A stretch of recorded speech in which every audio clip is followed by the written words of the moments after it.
அருட்பெருஞ்சோதி அருட்பெருஞ்சோதி தனிப்பெரும் கருணை அருட்பெருஞ்சோதி.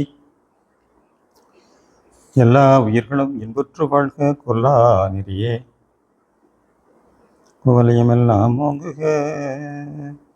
திருவருட்பிரகாச வல்லப்பெருமான் இந்த மனித குலத்திற்கு வகுத்தளித்த சுத்த சன்மார்க்க நெறியினை தமது சொற்பொழிவுகளின் மூலமாகவும் நூல்கள் வாயிலாகவும் வெளியிட்டவர் தான் திண்டுக்கல் சுவாமி சரவணானந்தா அவர்கள் தயா விளக்கமாலை என்ற ஒரு பதியத்திற்கு ஒவ்வொரு பாடல் வாரியாக சொற்பொழிவு ஆற்றியுள்ளார்கள். இன்றைய நாளிலே தெய்வ வாழ்வு 84 தொடர்ச்சி. சொற்பொழிவாற்றிய நாள் 19/12/1982. சென்ற வார பாடல் 84 இன்றும் தொடர்ச்சியாக அதே பாடலுக்கு மேலும் சில விளக்கங்கள் காண்போம். பாரொடு விண்ணும் படைத்த வெம்பரனே பரவியே உன்னை ஏத்துதற்கு சீரொடு என்னை சேர்ந்து கொண்டுள்ளே சிறக்குமி திருச்செயல் அதனை நீரொடு கலந்த பாலினை பிரித்துண்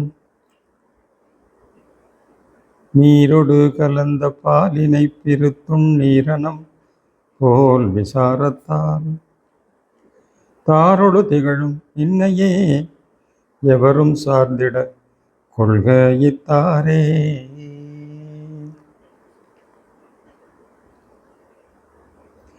இப்பாடலில் ஆன்ம அன்னம் பற்றிய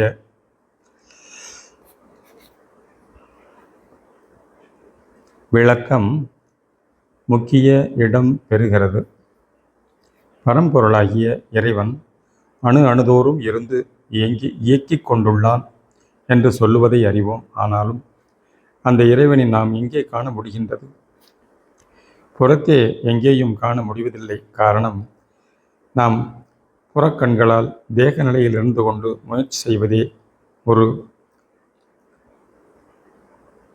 ஆன்மா பக்குவ நிலையுற்று என்றும் நித்தியமான இன்ப வாழ்வு பெற்று விளங்குவதே ஆனந்த வாழ்வு ஆகும். இந்த ஆனந்த வாழ்வு ஏற்பட ஒரு ஆன்மாவிற்கு தத்துவ நிறைவு உடைய தேகச்சூழல் அவசியமாகின்றது. ஒரு ஆன்மாவாக மட்டுமே இருந்தால் அதற்கு அனுபவ வாழ்வு இல்லை.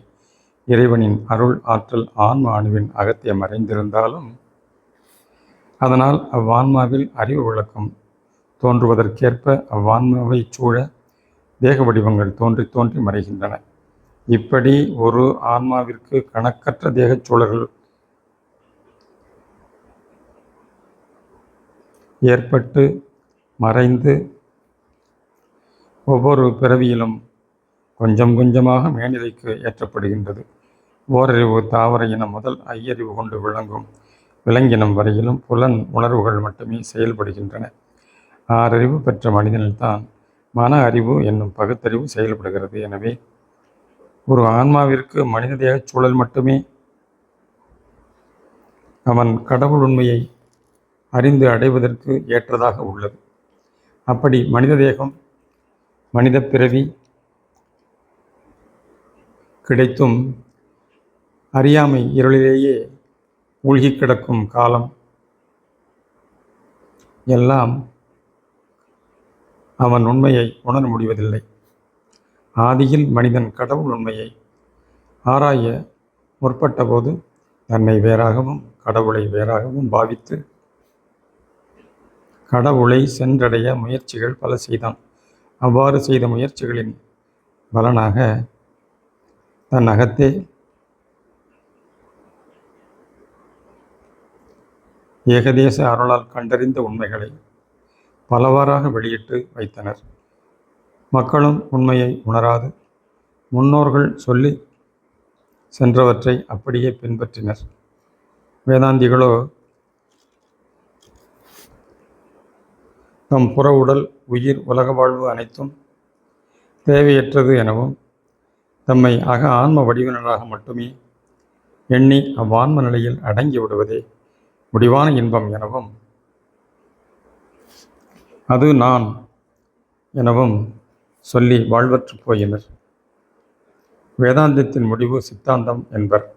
சித்தாந்திகளோ ஆன்மா என்பதை பசு எனவும் அது தற்சுதந்திரம் அற்றது எனவும் ஆன்ம பசு பதியில் ஐக்கியம் பெறுவதே முடிவு எனவும் சொல்லியுள்ளனர். புற உடல் இருக்கும்போதே ஆன்ம நிலையில் பாவனையால் இருந்து கொண்டு வாழ்கின்ற நிலையை பெற்றவர்கள் ஜீவன் முக்தர்கள் எனப்பட்டனர். உடலை இழந்துவிட்டு கடவுளோடு சென்றடைந்தவர்கள் கடவுள் நிலையை அடைந்தவர்களாக சொல்லப்பட்டவர்கள் விதேகிகள் எனப்படுவர். புற உலகில் மக்கள் அவர்கள் உயர் பதவியடைந்த ஆன்மாக்களாக கருதி வணங்கி வழிபடுவர். ஆனால் அந்த ஆன்மா எவ்வித நிலையை அடைந்துள்ளது என்பதை யார் அறிவர்? தேகி என்றால் தேகம் இல்லாதவர் என்பது பொருள்.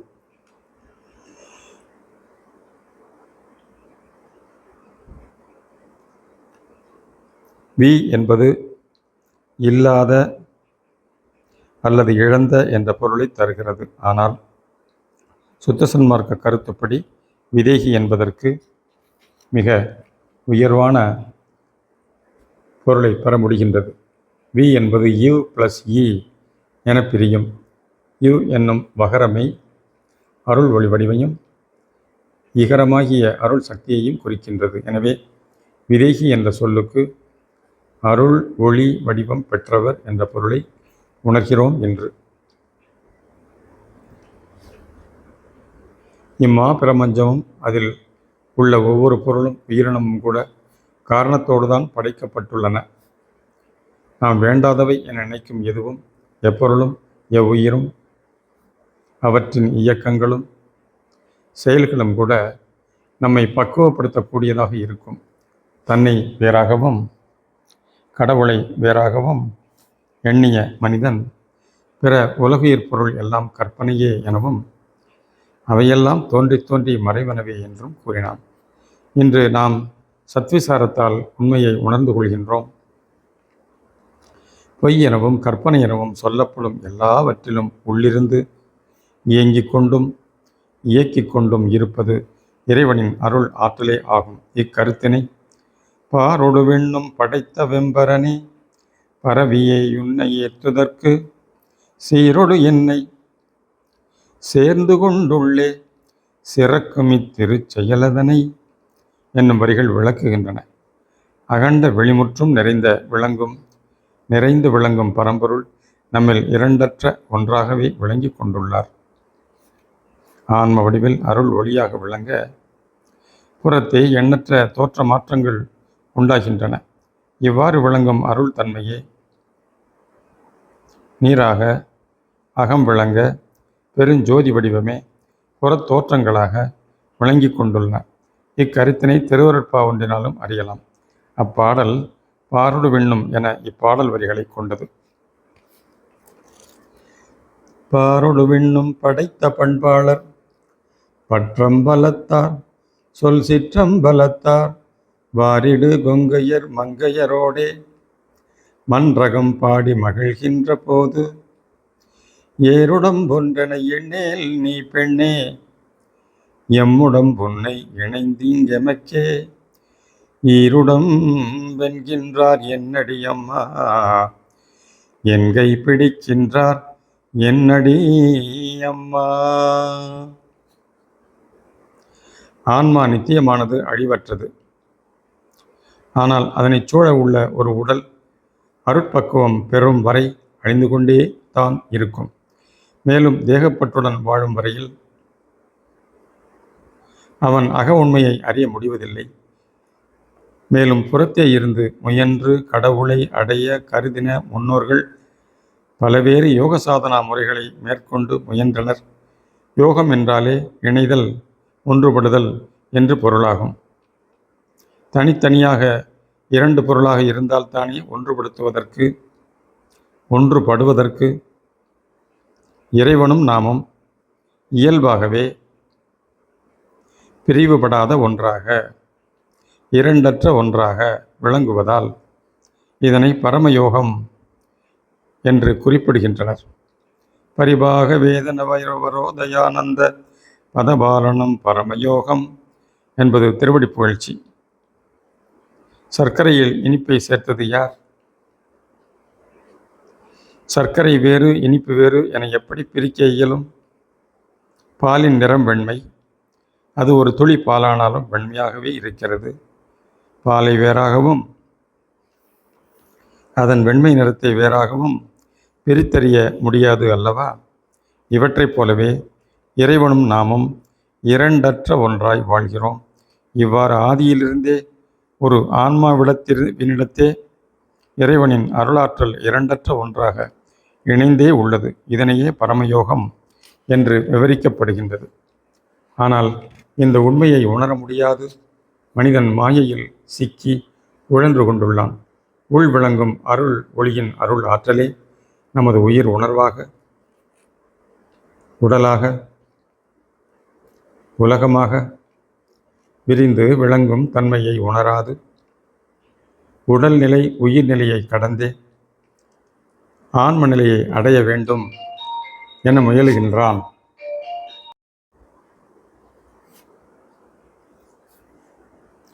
மேலும் கடவுள் நிலையை அடைந்து பிரிவர வாழற்கு இப்பிறவியே தடையானது எனவும் எண்ணி பிறவாமையை வேண்டி பெறுவதே முடிந்த நிலையாகவும் கருதினார். ஒரு ஆன்மா பிறவா நிலையில் எத்தனை காலம் கிடந்தாலும் அதற்கு அருள் அனுபவ வாழ்வு கிடைப்பதில்லை.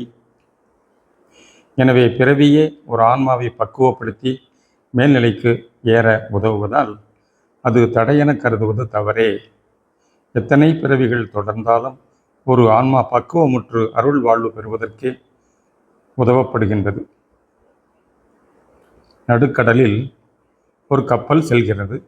அக்கப்பலின் கொடி மரக்கம்பத்தில் ஒரு பறவை இருக்கிறது. அது எத்திசையில் பறந்து சென்றாலும் கடல் நீரே காணப்படுவதால் அது தங்குவதற்கு வேறு இடமின்றி மீண்டும் அதே கப்பலைத்தான் வந்தடையும். அதேபோல ஒரு ஆன்மாவிற்கு கடவுள் நிலையின்றி வேறு தங்குமிடம் இல்லை. அவ்வான்மா முழுமையாக அருளை பெற்று உய்வு பெறும் போதுதான் அறியாமை இருள் நீங்கி ஒளி பெற முடிகின்றது.